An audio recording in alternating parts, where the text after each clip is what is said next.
Necio, thank you for joining me on the same drugs. I'm so excited to talk to you online instead of in real life, I guess. Two different vibes, right? Two Yeah, different vibes. yeah. We're going to have a professional conversation. Oh, we haven't had one of those yet. The last time I saw you, you punched me in the stomach. You were like, pop, pop, pop, pop, pop. It became a thing. Everyone, once they saw that video, like the kids in the street, they'll be like, "Hey," like, "Oh, fuck." I guess they're Look, helping me. this is the thing. I just feel like I can't pass up an opportunity to punch a man in a bar if I can get away with it. Yeah, and not get punched back. Yeah. I would. Yeah. You don't get those opportunities so often. I'm helping you Take them. practice. Oh, oh yeah. It helped. It helped. You were definitely part of the team.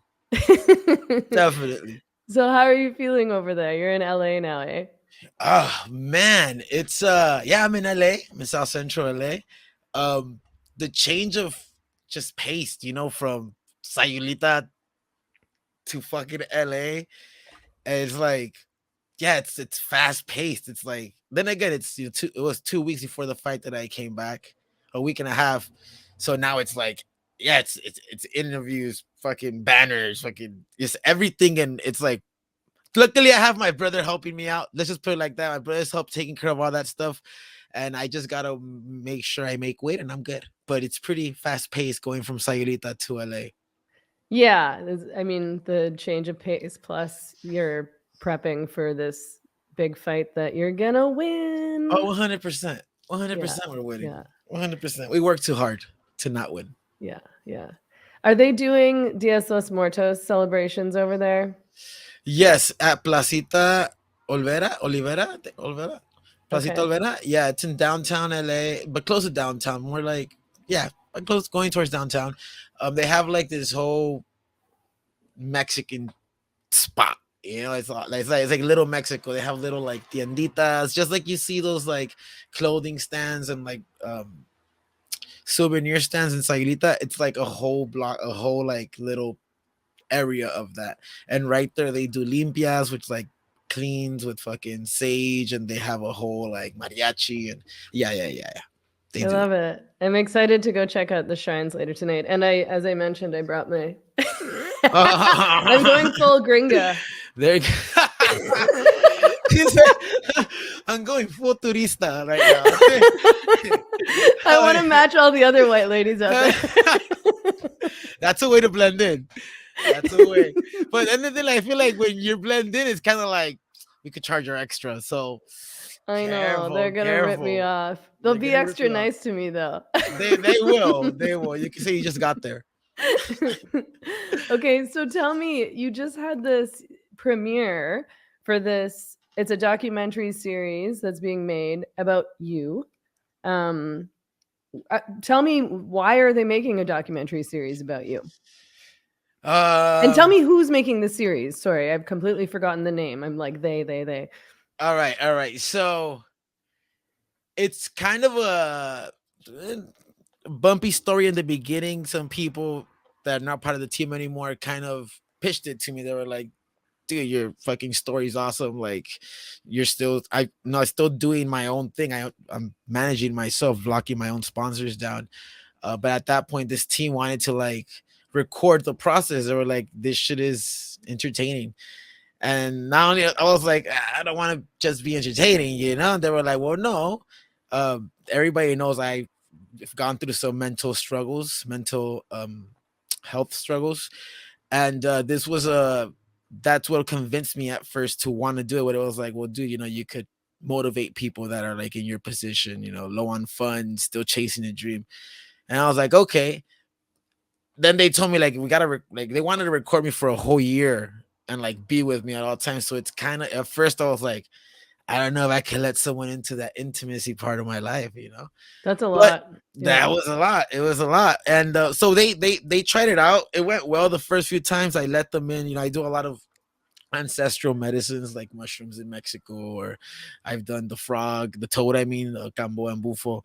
It's helped me a lot. And they wanted to record a session. And I was kind of like, Oh no, I let them record. You'll see more episodes are coming, but it was all like that. It was pitched to me like, dude, you can motivate people. Your story is this and that, so let's do it. We did it. We split ties with that team. Things just didn't work out. But the creator, the director, the producer, Red Ortiz, he works in a bunch of music videos. He works in the industry too. He does scenic painting now. He's a really great graffiti artist, and his video work, I mean, the dude gets fucking down. So Red Ortiz decided to be like, hey man, we got all this footage. Let's not drop the project. Let's make it a me and you thing. And we help each other out instead of counting on other people to take care of it. Like, let's fucking do it. And it was a fucking a little, it was a great success that night. BKFC sent their cameraman to shoot a fucking little promo on it. They posted it up today on the BKFC app. It's like the little 1 minute 30 seconds what we were doing. uh Awesome people showed up, some musicians showed up. Yeah, it was fucking dope, dude. It's I love fucking it. I'm so adventure. excited for you. Super adventure. Yeah. I'd watched just the first episode, and it was totally fascinating. I loved it. I'm really excited to see the rest of the episodes. Can you tell me a little bit about your story? Where did you come from? How did you get here? All right. Man, so I was to go back when I was younger, I was like a little street kid, I was like in the hood. We're here in South Central LA. Back then the hood was way more crazier. uh I was really, really into fighting. I would watch UFC. I would watch some certain boxing. I would watch a lot of fights. And I remember when I was like 14, I was like, I want to be a fucking fighter one day. And I started training in my backyard, my mom's backyard. We didn't have mats, so we would put blankets on the floor. And then we would use socks as gloves. And me and my little brother would fuck each other up in the backyard, on blankets. And then, I chased it for a while. When I stopped doing the hoodlum shit, I kind of started focusing on training for a bit. I got a little better. But then, relationships, you kind of get distracted, Yeah. uh and I kind of like for like 4 or 5 years, 4 years, I kind of lost that little hunger of wanting to be a fighter. I was kind of just coasting it. And then like and then when something bad happens, it's not just one fucking thing, it's like everything. So at that, fast forward to what was going on, I was 215 pounds. I was in a big debt for rent. I was obese. I was losing my apartment. My girlfriend of 5 years decided to up and leave like when it was like tough, and moved out while I was in Japan. Came back to an empty house. I was like, fuck, And I told myself I could do two things, I could do two things. I was like, I could go back to my bad habits and just get fucked up and meet a bunch of girls and numb myself, or I could chase my dream. I was 31 at the time already. I was like, I could chase my fucking dream. And I was like, I'm going to allow it. Happened on September of 2019. I told myself, I'm going to allow myself to be depressed and bummed for the rest of the year. And then New Year's, I'm going to chase my fucking dream. And I announced it on Instagram for like 400, 300 followers. I was like, this new year, I'm chasing my dream. I'm going to become a bare knuckle boxer. Everybody, dude, I'm talking about everyone. Dude, you're too old. You're too fat. You've never been in a gym. You've only trained in your house. And I was like, watch me. Fucking watch me.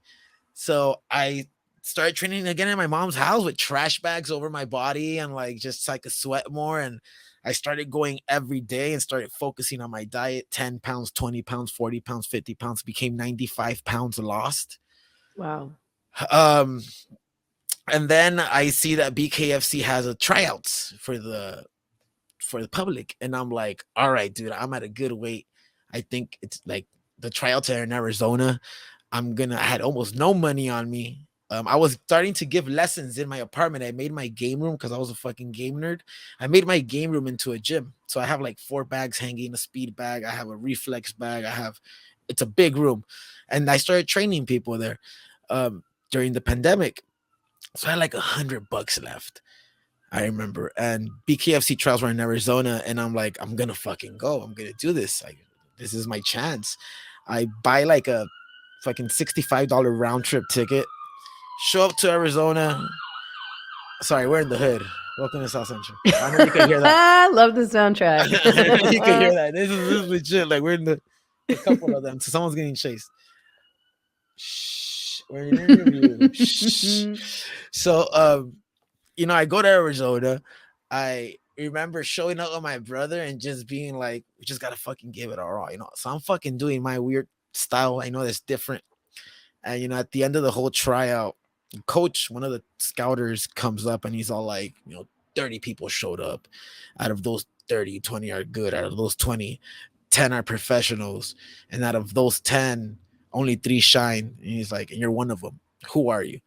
And I'm like, oh, my name is Necio Diaz. Like, who's your trainer? I'm like, me and my brother train ourselves in the backyard. And he's like, what? I'm like, yeah. And he's like, nah, we have to come talk to Nate Shook. Start talking to Nate Shook. And he's all like, oh, yeah, we're giving you a fight. So I was like, all right. I announce it. People start getting hyped. I hit this up was Joey gonna be like your first ever. Not your okay. Ever. I was gonna say your first fight, but I'm sure you've fought before, just not in the ring. I'm assuming. That's another story. So they I have no trainer. I'm still training at my house by myself. We're like 5 weeks away from the fight. I hit up Joey Beltran on Instagram. He's a Chicano fighter, former Bellator UFC fighter. He's an OG. And he's a BKFC heavyweight champion at the time. And I hit him up on Instagram and I'm like, she's not gonna fucking answer, I'm like, hey man, I'm a Chicano fighter from LA. I'm getting a shot with BKFC. I have no coach, no trainer. I'm like, can you coach me? I left out one part. When I went to go do the tryouts, I was injured, which is why I gained so much weight. And my settlement came in. So I had some money. And then on top of that, no, wait, the rent forgiveness program happened first in LA, and I was chosen out of a few people to cover my whole depth of rent. Right after that happened, my settlement came in. So and then I got told that I was gonna fight in BKFC. So everything that was like shit was like, So I hit him up. I'm like, hey man, I need a coach, and I didn't think he was gonna reply. And I get a fucking message: if you're serious, come to Miami. And I'm like, fuck, I have like $5,000 left from that settlement, from everything. I'm like, you know what, dude, this is my chance. Like, I'm never gonna have this chance. So I fucking go to fucking Miami. I remember I show up the first few days and I do like his 1 hour training with him. And he kind of just looks at me. The third day, he sees that I start showing up 2-3 times a day. And he's there all day. And one day I remember I showed up like the third or fourth day and he's just looking at me like, and then he's like, hey, come over here. We're going to do something different. And he started actually coaching me. And then we became fucking homies, man. He like helped me with my mental. And I remember he says, you know what, I'm going to fucking corner you. And I was like, let's fucking do it. And they give me a guy that supposedly was 9-0, 9 knockouts. Okay. He was the next Conor McGregor. He was all hyped. They were hyping him so much. And they didn't give me no fucking hype. So I told the few followers I have, hey, what the fuck? Go tell these dudes, like, what's up? So they went to the BKFC page. People start talking shit. Like, what about the Mexican dude? Like, why aren't you guys? So they send a camera dude to Miami. They send a camera dude, and I do my first fucking interview. And one line like stuck. It was I went to the BKFC tryouts, spent most of my money, and then I ate a cup of noodles for like 2 weeks, which I did. Like my diet was cup of noodles. Dude. And training on cup of noodles can't be great. It fucking worked.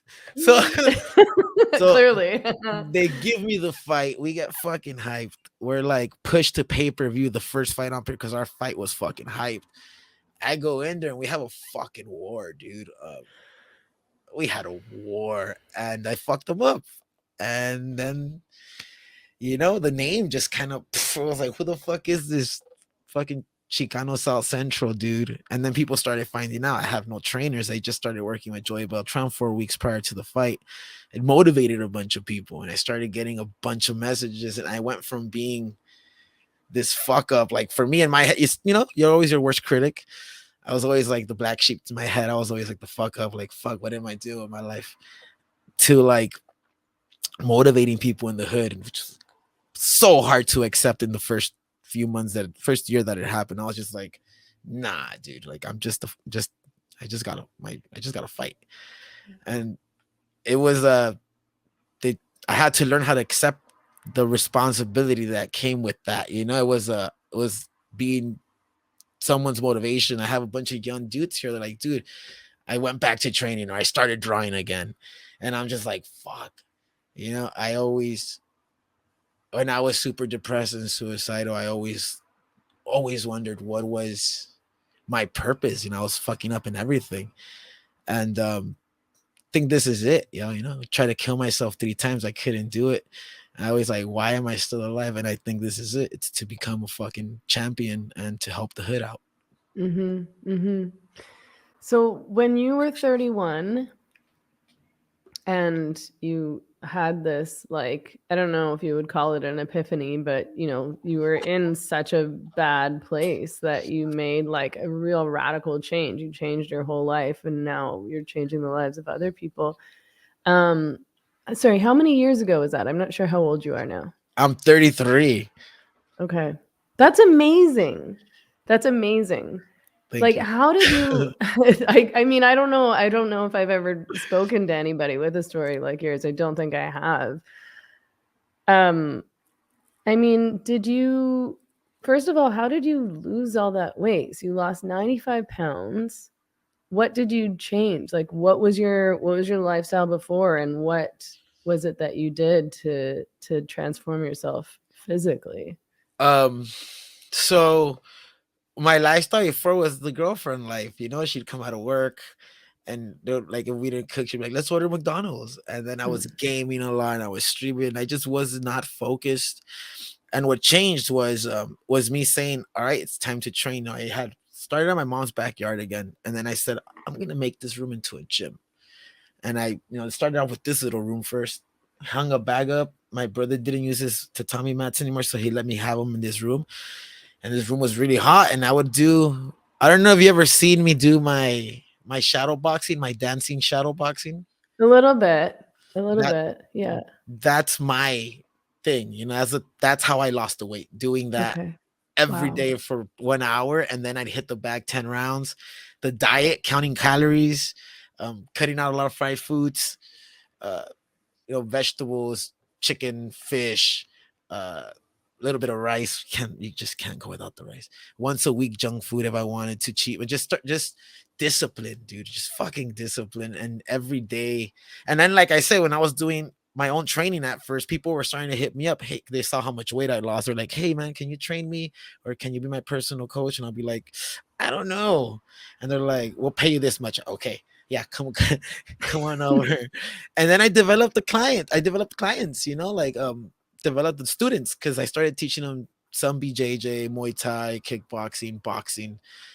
um yeah, it was all discipline, so that added hours to what I did. 1 hour, 2 hours a day, I started doing 5, because I would train people and do the same workouts with them.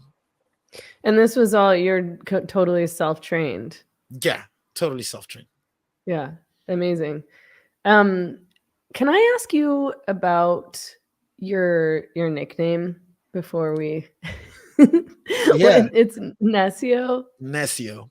Yeah. So Necio is stubborn. Okay. And my mom, it kind like I had like the hood names, of course, and I had the shit the homies used to call me, but I wanted something more meaningful and something that actually, you know, made sense more. And it was Necio. Necio, my mom used to always, my mom, my dad, pinche Necio, don't be fucking stubborn, pinche Necio. And I was like, certain things when I first was training, they'll be like, don't do that, and I'll be like, fuck that, that's my style. I'm gonna fucking keep doing it. I was stubborn, and that's when my first fight. When I had you, if you watch it, you'll understand. Everyone was like, "We understand why they call you Necio now." Yeah. It was like my style of fighting, my old style of living. I was very stubborn, and also the way I am with my girlfriends, I'm very stubborn. I can relate to that too, I'm afraid. So you're Necia. Yeah. Yeah. I mean, I think that's so important though, because it's like about, I mean, not, I mean, stubbornness can have its negative sides too, but specifically in terms of you sticking with your style when people are saying to you, like, your style's like weird or different, and you're like, no, this is what I'm doing. Like, you have to really trust yourself and trust your gut, right? And it's work. I remember when I first started, dude. I first started this, and people started seeing my style, my dancing style, my weird fucking movement. Um, Everybody, like fighters, would talk shit when they were gonna game my shot. They're like, "Have you fucking seen this guy?" And I was just like, oh, "Fuck you guys. This is my merengue MMA. Fuck you." And then now I have people hitting me up. Can you teach me? Can you teach me that style? I started doing that style in Sayulita. I started giving classes in Okahe. Okay.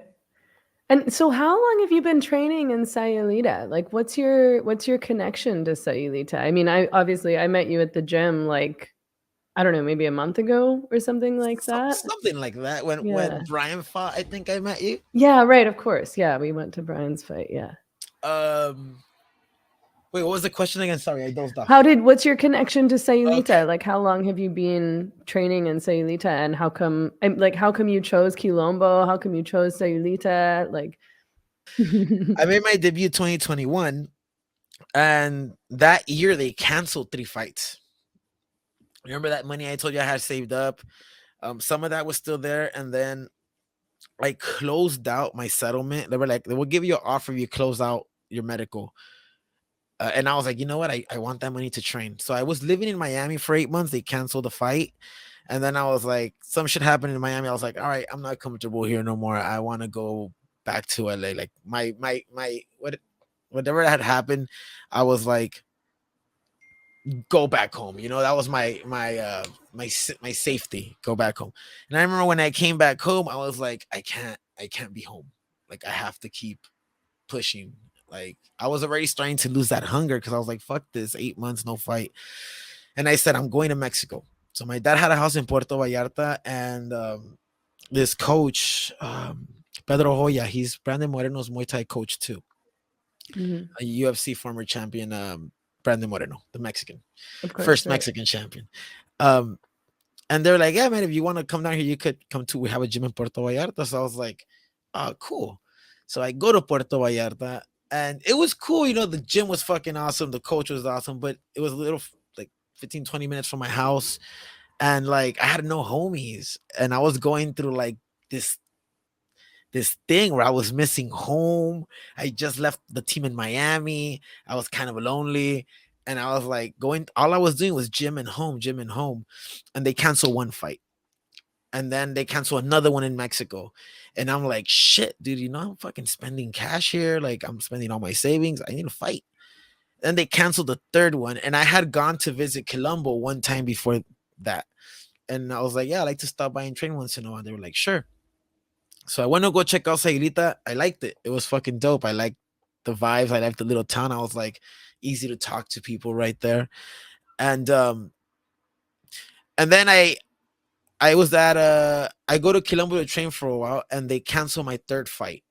And then I was like, I'm fucking done, dude. I was like, I hit a point where I was like, I'm telling you, I was missing home, was running out of money again, 3 fights canceled. I was like at the point of giving the fuck up. It's point of giving up on fighting, just going back to work. And I was in Sayulita, and the same runaway, pattern came. Just go get fucked up. You've been training all fucking year for nothing. Go get fucked up. Meet some girls. You're in Sayulita. And when I went out that night, I went to watch the fights. I met this lady, and really cool lady, very fucking awesome. And then she no wait before they canceled, then she left. Then 2 weeks when she left, they canceled my fight, and we hadn't talked or anything. I was like in my head ready to just I was drinking again, and I was like getting ready to get fucked up. And I remember she messages me. She's like, "Hey David, I met you in Sayulita." She's like, "I feel like I need to help you." And she's like, "I have a shaman that's coming down from Mexico City. I think you need to meet him." And I was like, "The fuck?" And she explains to me what it is. And I was like, you know what? I'm leaving in 3 days, dude. I don't think I'm gonna do it. And she's like, just meet up with me and let's talk, and then we'll see how you feel. So I remember going to the bar like a few days before she had came back, and the homie was like, "Listen, Necio, man, we fucking like you. You should get the fuck out of Sayulita. Like you're gonna lose yourself here because you're depressed and you're bummed and you have party in your head."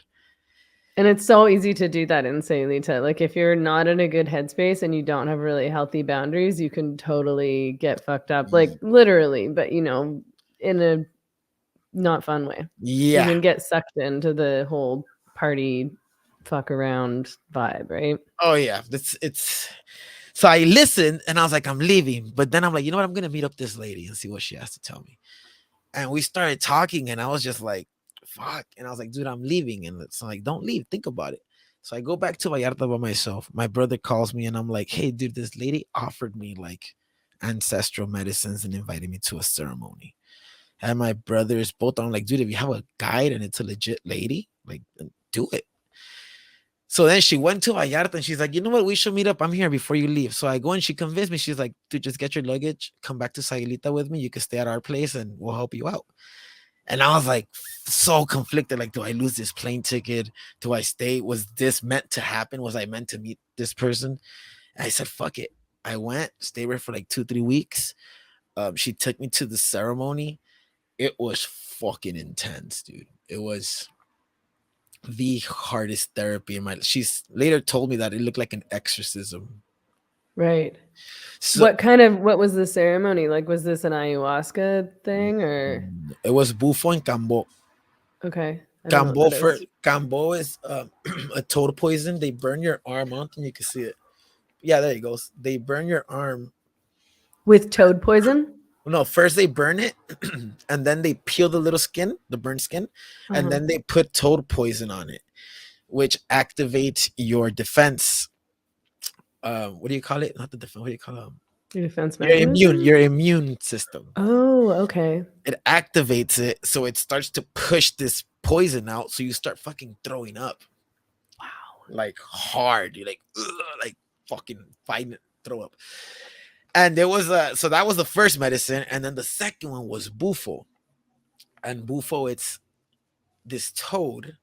They squeeze the pores of it, and it squirts out this little juice, and they catch it in a glass, and then it dries up and it crystallizes, and it looks like little skin. And if you smoke that, it's the god molecule. It's pure DMT Wow. from a toad. But like our ancestors used to take it.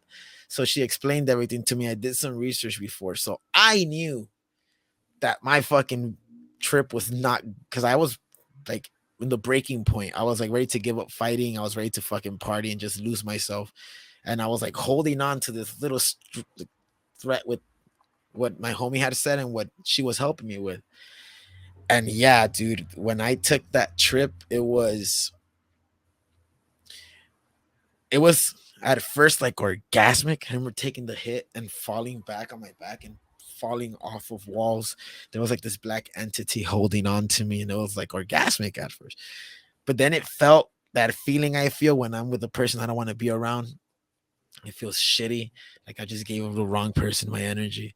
And I started in my vision, I started pushing this thing away, and it would hold on like on me. And it was like that comfort of a random woman, but that nasty feeling of being with the woman you don't want to be with or a person you don't want to be with. And when I finally pushed this thing off of me, I remember falling like on the floor and like looking at myself. And I had Nahual warrior gear, like Aztec gear. Like I had a fucking skirt and I had like a fucking vest, and I was like looking at, but I was violently crying. I was like, when I fell, I let out this horrible scream, like, "Ah," and I was violently crying. And I look up, and the shaman guy is holding me down from the chest, and he looks fucking like 20 years old. He was like 50. And then I look in front of me, and my homegirl shaman, my homegirl's right there standing, singing me back, because they sing to you to bring you back from your trip. And she's like, has my legs locked, and I see her fully dressed with fucking feathers and the sun burning behind her, and just And the guy shaman's like, just let it go. And I saw everything, all this shit that was holding me back, all my trust issues, all the women problems, the mom issues, everything. I was seeing it, and I just let out this violent cry, dude. It's like horrible, violent cry. And I'm laying there, and she's like, just lay down and just let it process. And I started processing it, and it was fucking beautiful. And was seeing myself, and I was a fucking warrior. And I was like, all right, I cannot stop. So I came back to LA with no money, and I started training at a park by myself and Planet Fitness. Do you know Planet Fitness? Mm-hmm. $10 a month thing. And I got fucking ripped there with a friend at the park. Got my second fight, fought, I fucking won. And then I met the wrong person in another place. And I was up here after the medicine. I was up here, and slowly. And then when I hit that, I was like, I need to go back to Sayulita. I was like, that's where I found my warrior side. I want to go back. So I went back to Sayulita. I talked to Christian, and I was like, hey man, I want to do my camp here. One, because I get to do my own strategy. He had time for me. He had a good vibe. I liked the gym. I liked the small town. And boom, we start. And then I split up with this person. And my thing again was go back home. Fuck, leave Mexico. Just go back to your comfort. And Christian, Valverde from Quilombo, Coach Christian, he's like, fucking stay, man. Just keep fucking working. What the fuck are you gonna do over there? And I was like, fuck. And it was so hard because I was once again depressed, overweight. And I was like, let's fucking do it. Let's stay. I was supposed to fight in May, canceled. Was supposed to fight August, canceled. Was supposed to fight October 15, canceled. So a 2-month camp became a 7-month camp. Yeah. I decided to just stay. I said, Yeah. fuck it. And now we're here. Yeah. Well, I'm glad. I'm glad that you're here. I'm glad you decided to stay. That's a crazy process. I mean, I'm curious, I guess, to know how, I mean, you talk about having mental health struggles. You obviously also were dealing with, physical health struggles. You're overweight. I think that those things probably go hand in hand. How did training, training this hard, being this committed to training, how did that impact your mental health? A lot. It impacted in every way it could have, because I remember telling myself, like, the first time I was doing, when I 2020, when I started losing the weight, I remember still, 5-year relationship gone, everything gone. I was just like, you can't do shit about it. Get the fuck up and run. Get the fuck up and work out. And then I started feeling a little bit better, like, all right, well, I feel like shit, but at least I worked out today. And then I started eating healthy. And then, that depression, instead of like telling myself, I'm going to go home and be in bed, might as well just keep hitting the bag. 1 hour turned into two turned into two workouts, because I just distract myself. When I was in there sweating, I wasn't thinking about what the fuck was happening. I was just kind of like, I would think about it and motivate me more to hit the fucking bag harder, Yeah. do an extra fucking 50 sit-ups, do an extra round. But it impacted in every way. You just gotta fucking be your best hype man. You're not always gonna have somebody there. And when you learn that you are your best motivation and your worst critic, you are what holds you back, and you are what pushes you forward the most, that changes everything. Changing patterns. Well, yeah, and I think it creates so much trust and confidence in yourself. Yeah, 100%. 100% it does. Yeah, which is a big deal. I mean, I know that, like, I don't train, like, even this much as you do, obviously, but I was never really into working out for most of my life, and in fact, I think I was probably, like, anti-working out. I was like, I'm fine, I'm not fat. Why would I do Go sweat. I seen you on the bike. I seen you kick ass on the bike. So I'm not You kicking ass. I'm you fucking show up. struggling. You But show up with boxing gloves. Not everybody shows up with boxing gloves. I mean, I like it, but it's. I mean, I like it and I hate it, but I think that what like one of the main things that I've learned. First of all, I do want to say like the only reason I go to training is because of Chris, and Chris is like a big reason why I stayed in Sayulita because I was like, well, I don't like. I've never liked a gym this much, and I've never liked a trainer this much, so. I feel like if I went somewhere else, I would just, I don't know, I would just stop doing it. But I feel like it's like as much as I don't want to do it, as much as I hate it, and I'm like, oh, I'm so tired. I hate this. I always feel so much better after. And Yeah, like you feel better physically, or and sometimes you don't feel better physically. Sometimes you feel worse physically. But like the mental feeling just of having done something that you don't want to do is great. you start by making your bed every day or washing the dish you used that morning. You start with the little things, and those little things become little accomplishments. And it doesn't compare to when you go to the gym and you're just like you're out. You're like, fuck it, it's a shitty day, but at least I got my health in. Yeah, yeah. Maybe I didn't get anything else done, but I did this, so I I can did feel work out. good about that. Yeah, And then you feel crappy after 2 3 days of not going to the gym. You're like, oh man, fuck. So yeah, yeah. I, I remember people would tell me when I'd be tired, I'm fucking tired all the time. And they go like, isn't the gym supposed to give you energy? I'm like, not when you fucking work out 4 to 6 hours a day. Like, what the fuck? Like 20 40 minutes? No, that is Yeah, nap time. of course. I'm like, but fucking 4 to 6 hours a day? No, I don't want to fucking go on a hike for fun. Like, No, fucking no, kill me. no.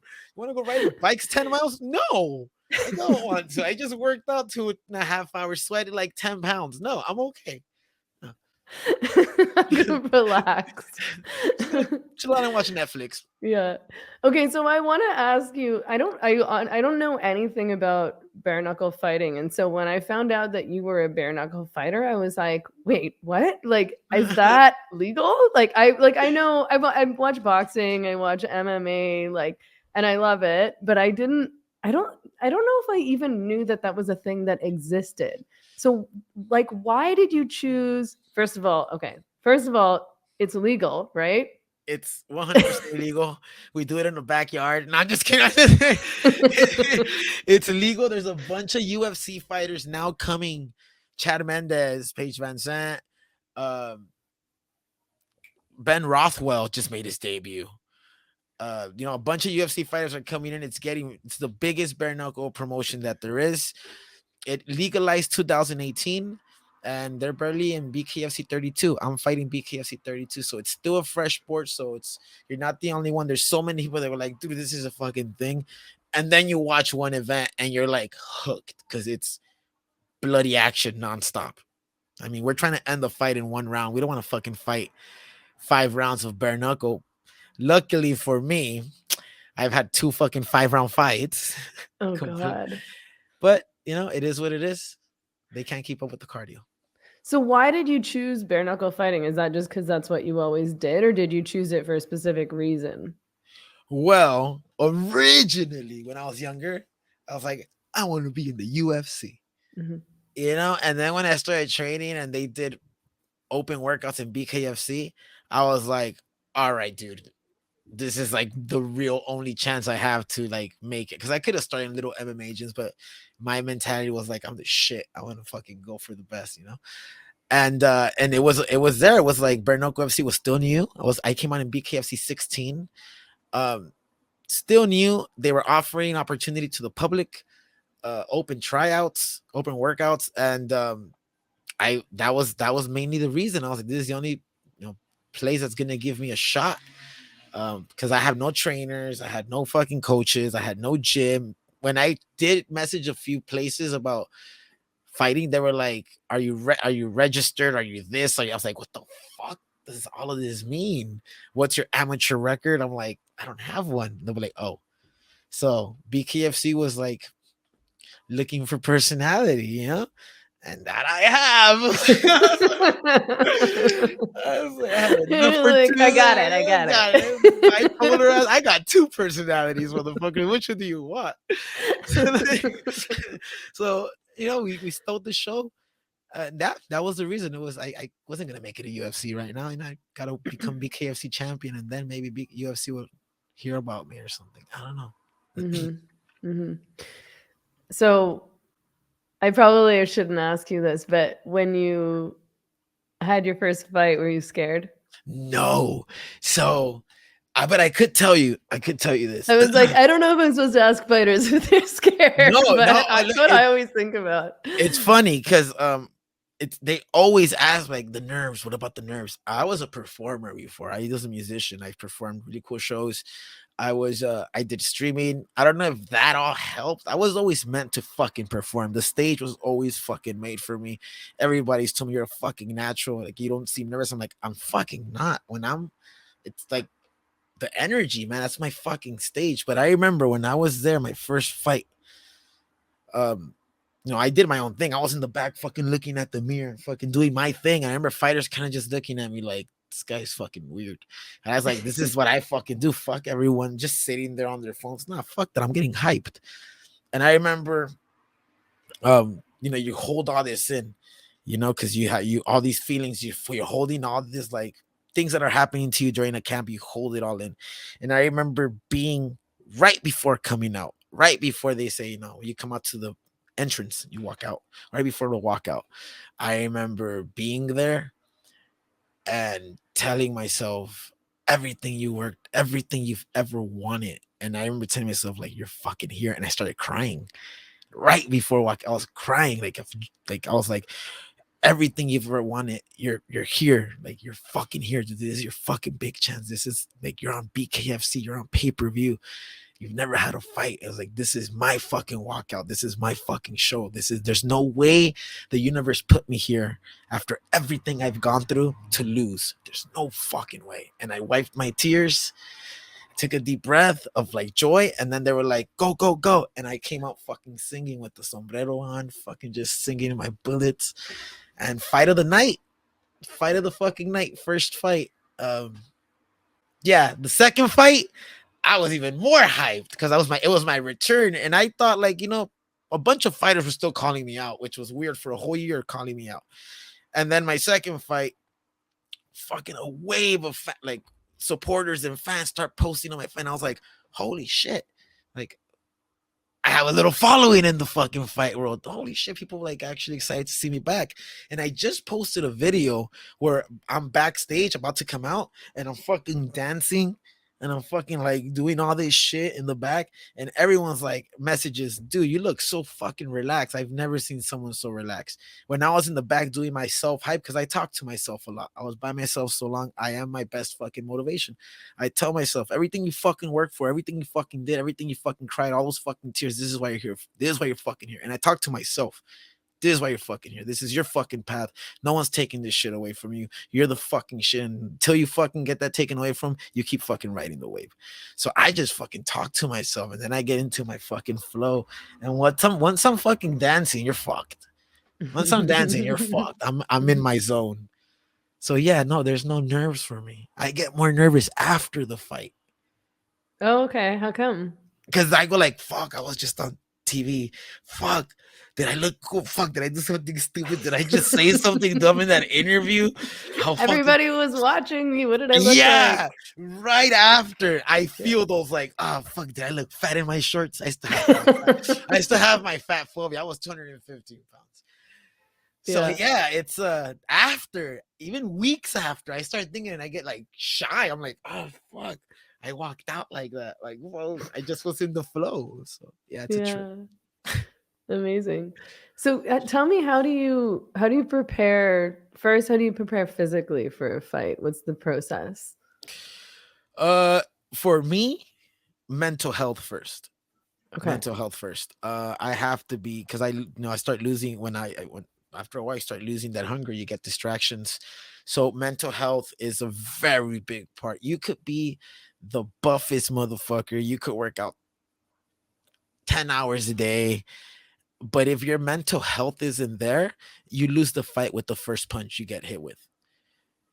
And I've seen fighters break, and run round 2 rounds, and you're like, what the fuck happened? Then later they said they mentally weren't there, they were having issues. So for me, it's mentally being 100%. That's why Sayulita, I have a little bit of everything. I have my work, my training, my spirituality, and my perreo at Don Patos. So so I It's all have about balance, eh? all about balance, dude. So I had a little bit of everything. If I felt lonely, I'll go to Patos. If I wanted to be lonely, I'll go meditate at the beach. If I wanted Yeah. to be a beast, I'll go train. Mental is first, and then cardio is second. Okay. Cardio, fucking cardio, fucking cardio. I hate cardio. That's why I made I, that face. the shit. And you have to do the right type of cardio. When I go back to Saita, I'm gonna teach you my dancing cardio, so you could be like, all right, we could do it to 80s, merengue, salsa, cumbia. Yeah. It's all about flow. So, how much do you think success in fighting has to do with the mental aspect versus the physical? What do you mean success? Winning the fight. Winning the fight. How much does winning the fight? Is there a different kind of success in fighting? Well, I mean, you said success is like making it to the fight, making it to an Okay. organization, winning. Um, yeah, there has to be physical, of course. You have to work out. You just not, you can't be lazy. You still have to work out. But mentally, man, when you're mentally there, you never really lose. Just keep learning. Yeah. Um, there's no lose in me. When people tell me if you win the fight, I immediately correct them when I win the fight. I mean, in my head, I'm already physically trained. I'm already mentally good. If those two, my cardio and my mental, are fucking here, you're fucked. And it's like I'm unstoppable. But if one's a little unbalanced, I feel it, it has to do with it. But I think mental is way more important in winning a fight. Like I said, you could be the buffest guy, but if you're mentally not there, you can't throw those combos, you can't land, your head is somewhere else. So yeah, physical has a part, but I'd say way more mental. I used to always say mental is 90%, physical is 10. Hmm.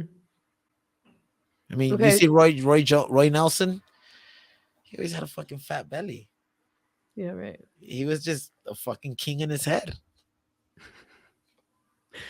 I mean, if you think about like Tyson, like a Okay. lot of that was mental. Yeah, but it was like he was fucking like he was out there, Yeah. he was fucking angry. And my first fight, I fought it with a lot of anger. I had no mental guidance, much, just way Beltran. I had no spirituality guidance yet. Um, it was all angry, and that's the way I fought. And I've been my friend, she told me you have to learn how to fight with anger, passion, and love. And I was like, fuck, you're right. And my last fight, you could just see the difference because I was happy. I was fighting with love and passion and anger. I was angry a few times, and then I'd come into me and he'll punch me, and I'll just smile. I'll be like, this is dope. This is fucking awesome. Yeah. Okay, so tell me who's this guy you're fighting on the 5th? This guy I'm fighting. So, you know, this is there's some bullshit that happens here. People talk so much shit about me. People just the fighters, some of these fighters in my division just don't like me. I said it about this guy. He has 8 fights in BKFC, and I have 2 fights, and I'm way more popular than him. And it's not my fucking fault. He's not entertaining. I'm sorry. I did tell him though, like he came on a bunch of interviews after my fight, started talking shit, and I was like, my energy is not free. So I'm not gonna waste my time talking shit to people until a contract is signed. I'm clocked out. When the contract was signed, oh, I had all this ammo ready for him. I am known. He's known for being in some good fights and losing, getting his ass kicked, and I'm known for kicking ass. So this guy's just a fucking shit talker who way underestimated me. That's why he needed more time. I'm gonna get hyped. He needed more fucking time to fight me. He didn't take the fight October 15th. He got pushed to November 5th because he needed more time. He started calling champion fighters and other BKFC fighters. And to me, that just shows me that you needed to get really ready for me when you said I was an easy fucking fight. But apparently, you needed more time. You needed way more people helping you. Meanwhile, I'm in fucking Sayulita training with the homies and training with fucking Christian and you guys and getting hit in the panza and just whatever I had in front of me, swimming in the beach, picking up rocks and running with them. Fucking, just me in there. Yeah, he's scared. Yeah, he's fucking scared. And he oh I forget it's fight week, it's fucking Yeah. fight week. Oh, Yeah. are we So ready? yeah. So it's in Orlando, November 5th. How can people watch? Is it streaming? Yeah, it's streaming on Fight TV. It's streaming on the Bare Knuckle FC app. And it's on my Instagram. The link is there, so they could use my link. Okay. Uh, it's $5 a month, and you get every pay-per-view that comes out. It's very cheap, very entertaining, and very fucking awesome. Okay, sweet. I'll link to all of your info below, but tell everyone how they can find you. You have a big following on TikTok too, eh? I had about 90,000 followers on TikTok. It was a story that's what happened. Like I made a video about how I had a girlfriend and I didn't work out and I lost all this weight and became a fighter and the fucking video blew up and I had a big following. And then my fight highlights, they were like, holy shit, a lot of South Central Mexico people. And then like when I beat the first guy and the second guy, a lot of their like homies or fans started reporting a lot of my videos for violence. No. And yes, and TikTok didn't know They're that fight videos. TikTok didn't know I was a professional or something. And my sparring videos were like, oh, this is violent content. So it kept happening. And I had like one more strike, I guess. And one day I came out without a shirt and my girlfriend at the time. And we made a face off and my stream stops and I can't log back in and it's like sexual content. And I was like, what? So I lost that one, but I made a new one. We're back like at 10,000 followers, again. Okay. So we're doing good. Not We just too gotta, bad. we You'll gotta get him back. We'll get him back. The story hasn't changed. So how can people find you on Instagram and TikTok? El Necio Diaz. ELNECIO DIAZ. That's how you can find me on TikTok. That's how you can find me on Instagram. And that's how you can find me on OnlyFans. Oh yeah, you just got sponsored. Yeah, dude. That's pretty big time, man. Yeah, it's fucking awesome. I'm all Congratulations. Happy. Gracias. Oh, I'm happy for you too. Okay, and I'm also really excited about the series. When will the series be out? How can people watch it? Okay, so right now after premiering the first one, we want to make it even better. So we want to do some, when you have, he's like, we need to have the sit down when you're sitting down and in those silent parts. We ask you something and we're like, yeah. So we're trying to fix it, but it should be out. The first episode should be out on YouTube on Red Ortiz's Instagram or YouTube, but I will post it up on my Instagram. So follow the Instagram so you could keep up. Boom. There you go. Okay, right on. I'm so excited for your fight. I'm really stoked to celebrate with you when you come back. I'm so happy for you. I'm so glad that we had this conversation. I really enjoyed it. Oh, you better get the raicilla. I mean, it's party week here, but yeah, I'll try to. I won't go too hard in preparation for when you're home. No, I'll get the best raicilla in Sayulita. I promise, and I know I can find the best raicilla in Sayulita. We'll hit up Joe Rogan to come kick it and take a shot with us too. Yeah, I'm super excited. Oh, there's fireworks outside. I was like, is somebody like? I was like, are the kids downstairs throwing shit at my window? You made enemies already? Okay, well, I mean, I should get out there probably.